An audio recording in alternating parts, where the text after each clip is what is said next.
What's going on, guys? Welcome back to the channel. In this one, we're going to be jumping back onto the Silverado. So if you're new to the channel, haven't seen it, it's a 1500, a 2000, and we got a bunch to fix on it. So before we get into it, go ahead and like the video, subscribe to the channel so you don't miss anything else. And we're doing brake lines today. So they look decent up here where there's absolutely no pressure on them when you hit the brakes. So we got all our new hard lines, which look like a jumbled mess. And you know, they're pre-bent, but they added the nice little remove this bend before you put them in. So we don't know exactly, I don't know exactly where it goes. Never done brake lines themselves before. So this is definitely not a how-to video, but let's do this thing together video. But we're gonna be diving right in and see what we can figure out. And shouldn't be too bad, I don't believe. I mean, we've done everything else and figured everything else if we gone on. So let's jump right into getting these brake lines done. I'm also excited to mention that I'm now a Lowe's creator. So you can use the link in the description to find some of the tools and things that I'm using and some of the things that we have for this project, as well as some of the other projects, lumber hangers, I got all that on there. So if you're looking for something for Lowe's, and you can use that link to support me, and I'd appreciate it. So let's jump in. So I'm gonna get started. I'm gonna get all these wheels off so we can get access, but easier access to the brake lines under there. So we'll zip these off, and I think we're gonna start on the front left here, as far as where we're starting on the lines themselves. So we'll go ahead and get all four off, but then start on the front left.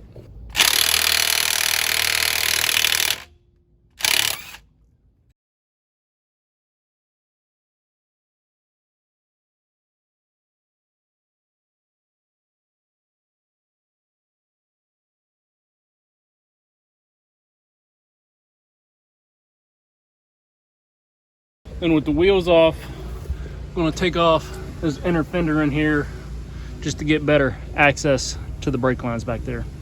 So now with this inner fender out, we can really see what we're working with here.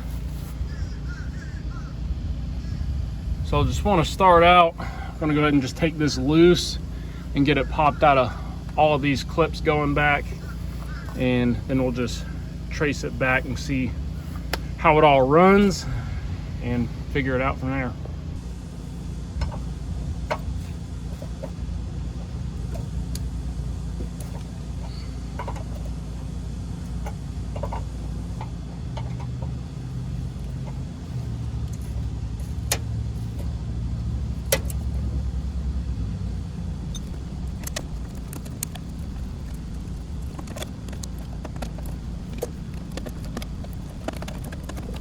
And now tracing that same line back just under the driver's door, it is this connection right here.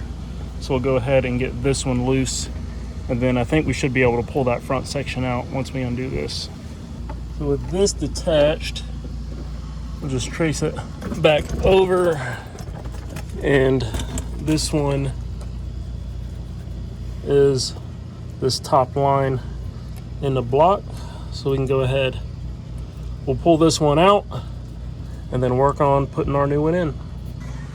I'm gonna have to figure out something with that ABS block, because that brake line just rounded off, but I just got stung by a bee right there. Don't look like much, but that sucker hurts. Working in the summer, I guess. Man, right through the shirt. All right, well, let me get this thing taken care of, then I gotta figure out something with that block, what I'm gonna do with it. All right, I'm back out after that bee sting. It got me pretty good. My whole bicep turned red, but it has been a couple days since that. And I did just get that one line off that I was working on that was stuck when I got stung. So while I'm under there and it's available, I'm gonna go ahead and get all of the other lines off of that ABS module, so it is clear and clean, so we can go back with all the new stuff. All right, I got all these lines separated, and I think the first one that goes back, which I did have to cut this off, is this is the intermediate line, which runs to the back of the truck. and it's because it's the farthest hole over, and so we'll want to put them in basically how I took them out, going this way, but put them back in going the opposite direction so we can reach them, which that will be the intermediate line which runs to the back, so we'll do that one first. All right, I got the line unhooked back here, and as you can see, I've got the back end of the bed jacked up just a little bit so that I can reach this line as it connects right there where my thumb is, and the line runs up over top of the gas tank and down the side. So just jack the bed up so that I can fish this out, and then we'll just run the new one back in the same spot under the back of the truck here. So I did get this line run and replaced and connected back here, and that it ran up the side here. Now after this, we'll just go ahead and replace these two lines that go to the back, replace the two off the T, and then we can move to the front.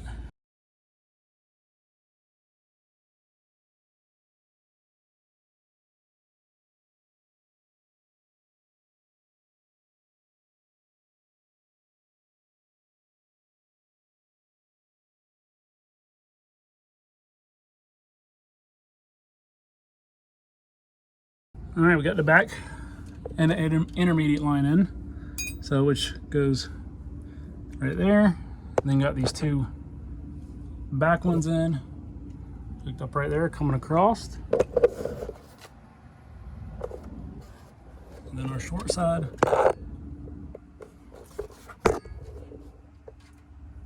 Short side right there. So that's all good to go.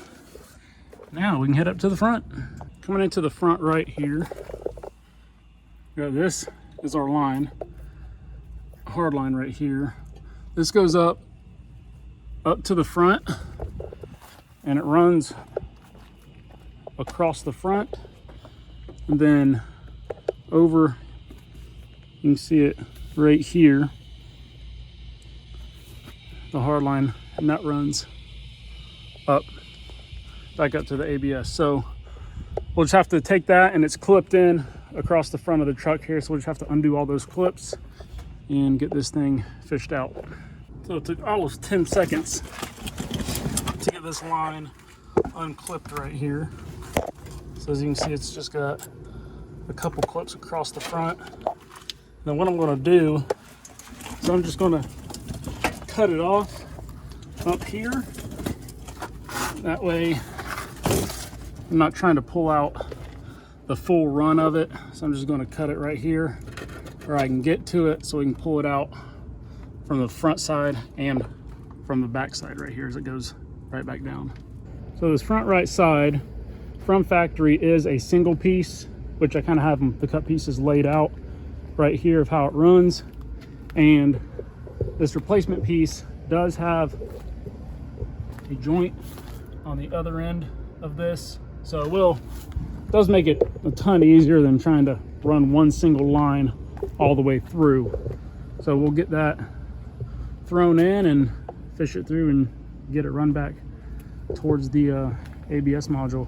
Probably with this longer piece isn't going to be the easiest to do, I would assume, since we have to run it back up under the cab and all that, but we'll get her done. Got this line right here run. Fits out decent. It's not as perfect as the other ones. Had to bend it a little bit, both back there and up here, to get it to fit right. But I haven't attached it in the back yet. Want to get these master cylinder lines pulled off. Want to get both of those pulled off and run back there and attach first, just because that'll make it easier to get to the front line from there as it runs across. So we'll get these two pulled off and connected back there, and then we can connect the front right, and then we can run the front left. The rest of these lines have been run. So you can see we got the ones from the master cylinder there. We've got the two, this is the front left, this is the front right. And then and go take a look down underneath and see that we've got them all tied up here. Now, this definitely wasn't the easiest thing to do, and mainly because these lines weren't perfect fits. As you can see, this one right here, which is the front left, is about a foot too long, so I just had to bend it around to get it right. And I don't know, I really don't believe that I got the wrong lines. I'm pretty sure I got the right set, because it's the front right and the front left that just don't fit. The shape, so you can kind of see it right there. The second line that connects up front and runs to the back is just a complete wrong shape. So this one right here that connects and goes across, that one's perfect, but it's this other one that comes up that you would think it would come up and then just go straight across, but it came and just like bent down. So it didn't connect right, but so I just had to bend it a little bit to get the connection right, and then just get these tucked back up where they're not in the way of anything. So now with everything hooked up, we can get some fluid in there and start breathing the brakes, and hopefully we don't have any leaks. Well, I got my brake fluid, and I have my $26 brake bleeder kit from Harbor Freight, and we'll use the brake bleeder since I don't have anyone to pump the brakes. So we'll start in the right rear. It's the farthest place from the master cylinder, so we'll go ahead and start here to get the fluid all the way back to the furthest point. Go ahead and fill it up and then start pumping. Now this is pretty simple how we hook this up. We've got the line coming from the vacuum pump to the collection jug and over to the bleeder back here, which we go ahead and put the wrench on it so that we can tighten it down when we still have vacuum on it and it's pulling fluid once we get the air out. So now we'll just release this, open it up, and then start pumping this to start pulling all the fluid through the lines to get back here.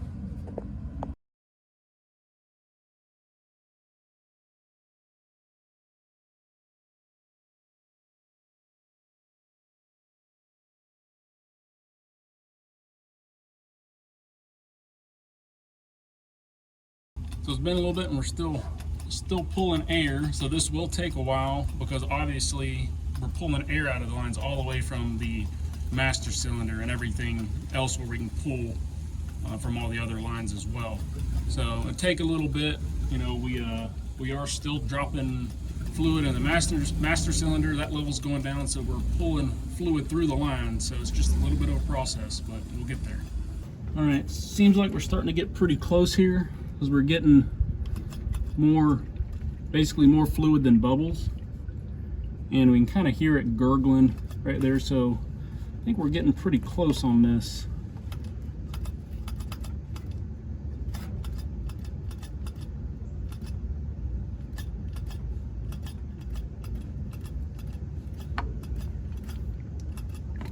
Let's give it a little more to get as many bubbles out as we can, and then we'll move on to the other rear side.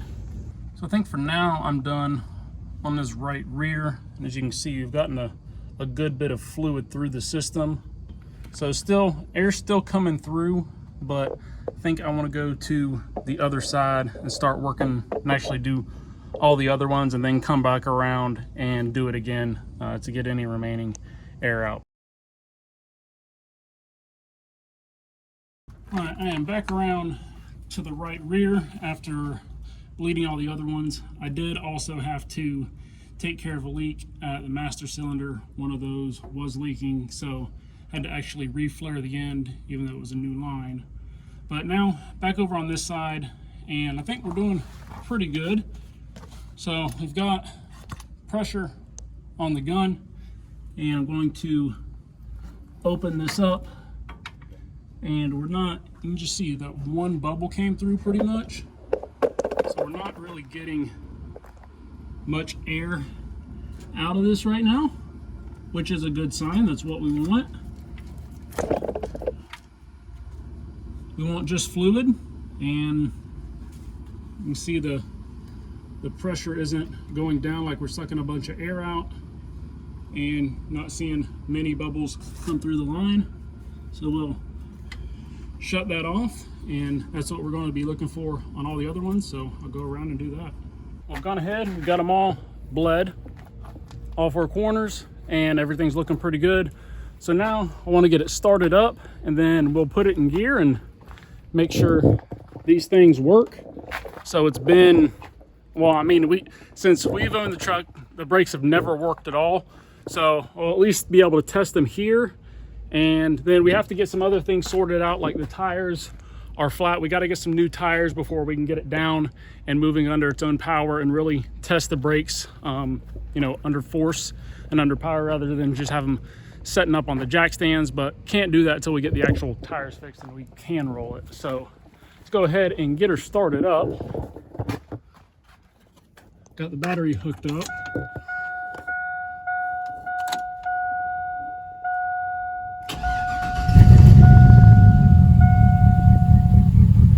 Starts good. Now let's throw her into gear. Should be reverse. Off the brake.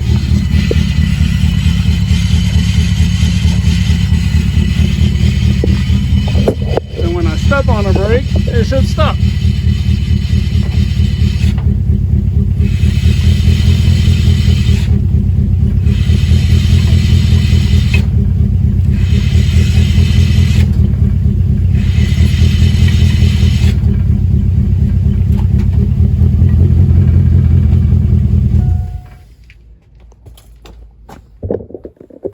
And there we have it.